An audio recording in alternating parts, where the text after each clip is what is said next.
Hey women, this week's newsletter episode is about daily practices that support your female physiology.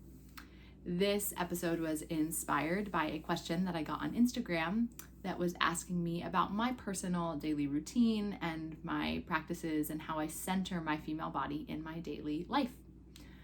I think that's a great question, but I want to start off by talking about daily practices in general.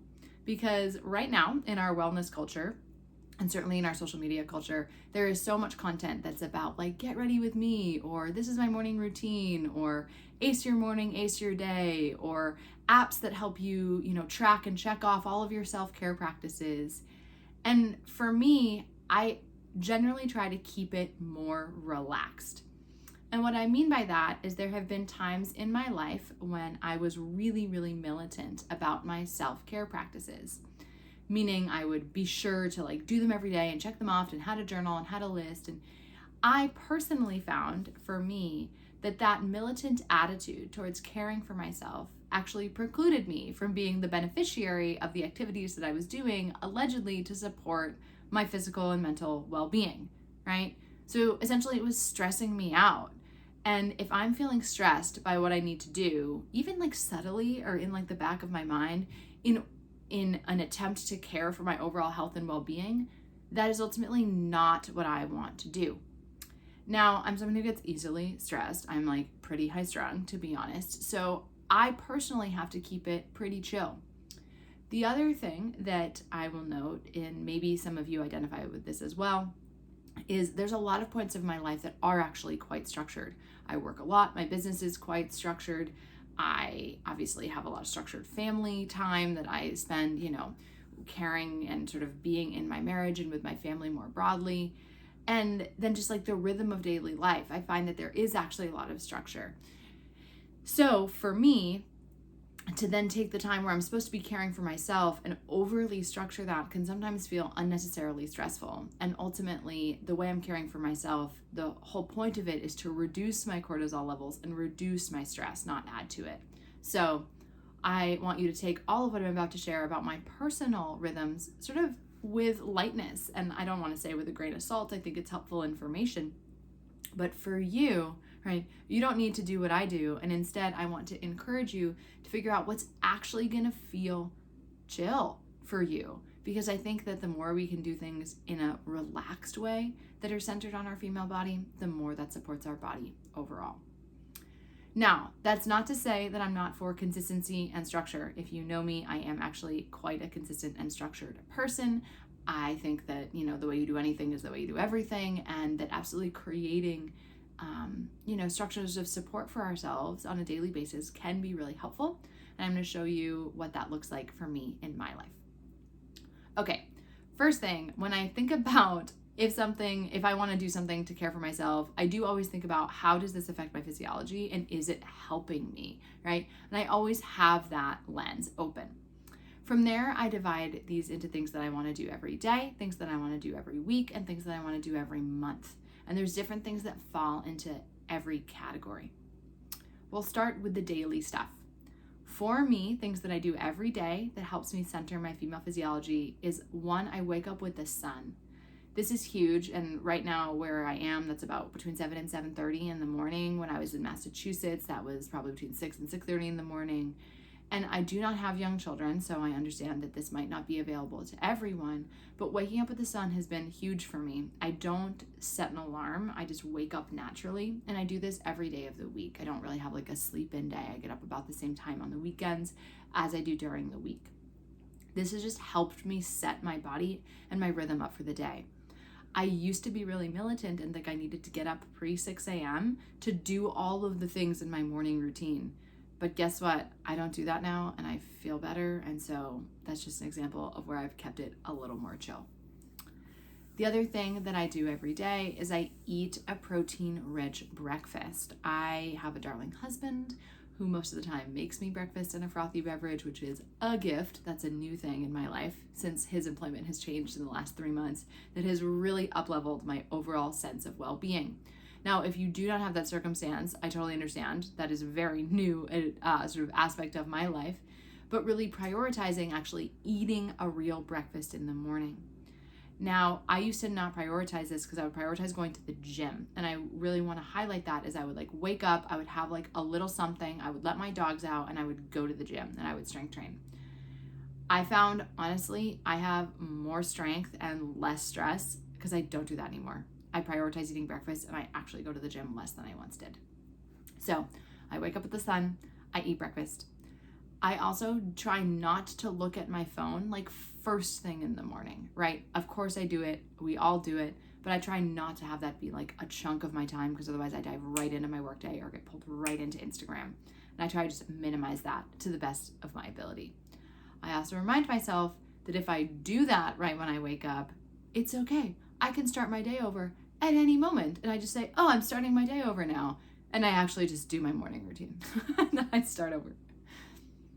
The third thing I try to do every day is I walk a significant distance.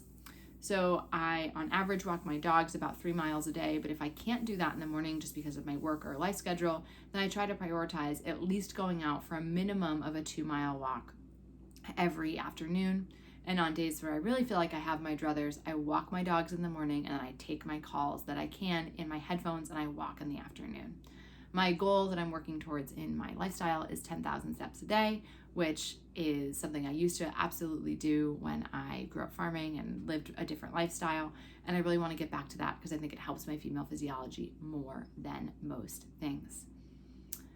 The other things that I try to do daily is at least some little movement thing that is specifically for whatever I'm working with in my body.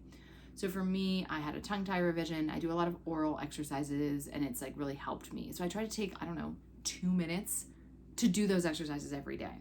At other moments, that's been working on my prolapse and working to do my healing exercises. And so I try and do those for 5 minutes a day.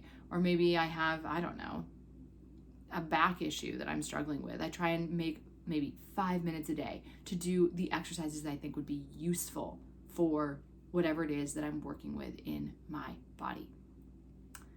And I try to take a shower every day, though not always. That's it in terms of my daily practices for how I center my female physiology.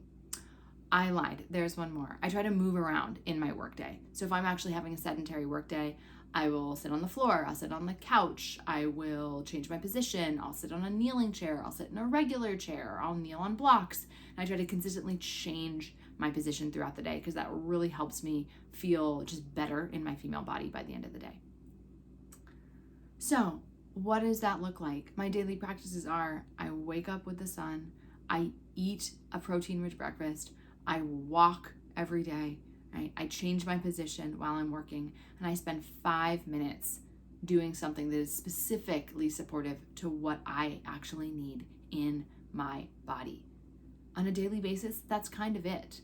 I think some other things that could be incorporated into that would be just time in nature, essentially. For me, I spend time with my dogs, which that really checks that box for me, and I spend a lot of time walking. But, if those weren't parts of your routine, then I would specifically add even just 10 minutes where you're just outside or tending to your houseplants or something where you're cultivating a relationship with a non-human entity. That's my daily. From here, if we move to weekly, every week I definitely try to go to the gym. I try to strength train 2 to 3 times a week. I would love to be there 3 to 4, but that's just not really what I've prioritized in my life right now. So 2 to 3 times a week. I set aside, I go to the gym for about an hour. I can also do this at home. I just prefer to go to the gym. And I work on specific things in my strength training. I don't work on everything at once. Right now I'm working on healing a knee injury. So that looks like a lot of glute specific work, and I'm working on my prolapse. But I'm not also doing that and, trying to get my first pull up and trying to increase my mobility or whatever. I keep it simple and usually work on something for a 4 to 8 week period in my physical time at the gym. Something else that I try to do on a weekly basis is have some time set aside that's specific to my pelvic health. So whether it's actually doing exercises to support my pelvic health in integrity, whether that's actions to support my pelvic floor, whether that is working with a yoni egg, whether that is self-pleasure, whether that is steaming, whatever it is, I have, at least 10 minutes a week where I know I'm actually just going to be focusing on a specific pelvic health, women's health goal. And I've set time aside to do that. And then more broadly, if I'm like looking at my month, I try to do at least 2 things that are specifically like fun for me, right? And this can be as simple as like, I don't know, playing dominoes with my husband, or I don't know, going on a date night, or like spending at least an hour like drawing or doing something creative, or making sure I read at least 1 novel that month, because I read a lot, but making sure I've made time for that. And when I zoom out and look at this at a monthly basis, that really does help me overall, because I think it's so easy for me, and I think for a lot of us, to say like, oh wow, I haven't actually done something that I've really liked in a long time, right? In like weeks and weeks. And so when I'm zooming out, it's not like, oh, I need to do my creative practice and make sure that I write in my journal every day, or make time for my art practice, or make time for whatever, because that seems stressful to me on a daily practice and even in a weekly practice. But if I try to do it and make sure it at least happened once, if not twice, maybe 3 times in the month, then that really helps me continue to center what I need for my emotional and spiritual well-being within a broader context. So I hope this is helpful if we're looking at really how to structure our lives and center them around our female bodies. And I want the overall takeaway from this to be like minimizing cortisol levels, like minimizing a sense of stress. Of course, we could get into the details of all of these practices, and I do at length in my work and my courses and my content. But if you're thinking about what it is that you specifically want to do, maybe thinking of 5 things that you want to be sure you do every day, 3 things you be sure you do every week, and 2 things you're sure you do every month. And then structuring it like that and checking in all the time of how do these actually support my female body? And if they don't, then how can we make shifts and tweaks with that goal in mind?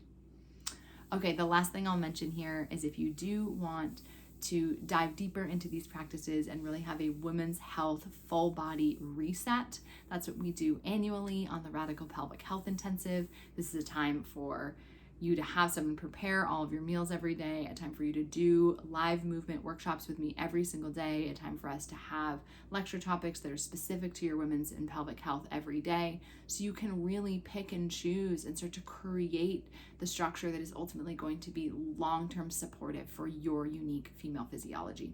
So if you are craving that pelvic health reset and you really want to dive deeper into all aspects of integrated, holistic, radical pelvic health, that's what we do every year on the Radical Pelvic Health Intensive.